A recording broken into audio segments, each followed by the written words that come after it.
يكي تلو نشانانا نشان جمارة شخص سيبريتيا لا كثرة موت الفجأة زوربوني مردني لناكاو جلطة خمان وايتيا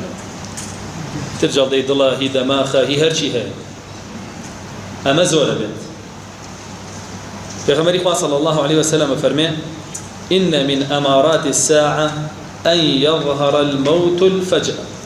اكل نشانكاني قيامت بريتيا لويكا مردني لناكاو زور ببن أمرها مو ما نبينين مردني لناكاو زور بوا لهمو عالما لبيشوي لكشتني إنسان كان بشيويق لأمريكا صال هبوة ومار كراوة حوصت هزار كسب جلطة مردو كلو بيجوانا بو أويش بهوي تشيوه قلقي وخفتو بيتاقتي ودوضلي وراراي وأمشتان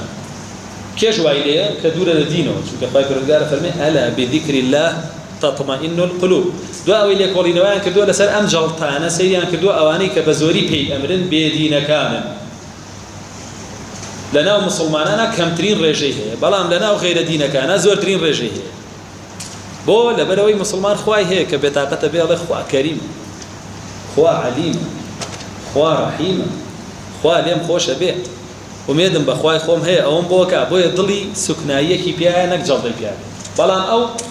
هر بش بخويا بس يعني بش بمديركيه بس يعني بش بسركدكيه بس كأوي نامني يتروى زاني جيان تواو بو دنيا تاريخ بو جلطة اليوم